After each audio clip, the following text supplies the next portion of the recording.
So మరి top 1లో title కొట్టేది ఎవరు? టైటిల్ 80% పల్లవి ప్రశాంత్ కొట్టచ్చు, కానీ స్టార్టింగ్లో చాలా ఇమ్మెచ్యూర్గా ఉన్నారు, కానీ గేమ్ విషయంకి వచ్చేసరికి పల్లవి ప్రశాంత్ చాలా బాగా ఆడుతున్నారు. ఓకే. శివన్న వచ్చేసి ఫస్ట్ నుంచి చాలా మెచ్యూర్గానే ఉన్నారు. ఆయన ఇంటికి పెద్దలాగా బిగ్ బాస్కి పెద్ద శివన్న ఆయన.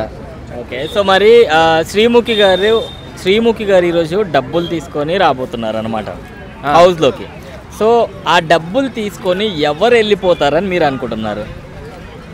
డబ్బులు అంటే మధ్యలో ఆపేసా అలా ఎలా చెప్తావు బ్రో? అంటే వాళ్ళ ఒపీనియన్ చూసేంత వరకు మనకు తెలియదు. టైటిల్ అయితే పక్క పల్లవి ప్రశాంత్ కొడతారని అనుకుంటున్నాను. అంటే ఇప్పుడు డబ్బులు కూడా ఇస్తారు కదా, ఈ డబ్బులు తీసుకుంటే మీరు టైటిల్ వదిలేసి అది వాళ్ళు కూడా వాళ్ళకే తెలియదు ఎవరు తీసుకుంటారని, ఇంకా కన్ఫ్యూజన్లో ఉంటారు. ఎందుకంటే ఒకవేళ ఇప్పుడు శివన్నే అనుకో, నేనే టైటిల్ కొట్టొచ్చని డబ్బులు తీసుకోకుండా వెళ్ళిపోవచ్చు, డబ్బులు తీసుకోకుండా ఉండవచ్చు, లేదా పల్లవి ప్రశాంత్ కొడతాడని డబ్బులు తీసుకొని కూడా వెళ్ళొచ్చు. చెప్పలేము, అది వాళ్ళ డెసిషన్. ఇప్పుడు మనం చూస్తే కానీ చెప్పలేము అది.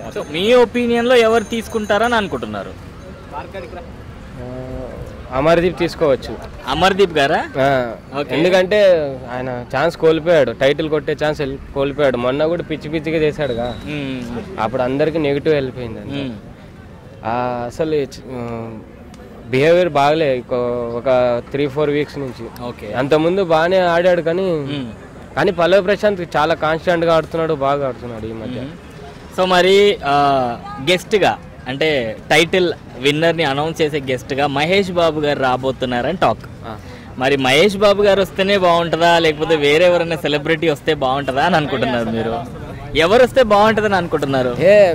మహేష్ బాబు అంటే వస్తే బాగుంటుంది, బాగలేదని ఎలా చెప్తారు? ఆయన టాప్ మోస్ట్ హీరో టాలీవుడ్లో, టాప్ 6లో ఆయన ఒకరు. ఆయన వస్తే బాగుంటుందా లేదా అనే క్వశ్చన్ ఉండదు, బాగుంటుంది, పక్కా బాగుంటుంది.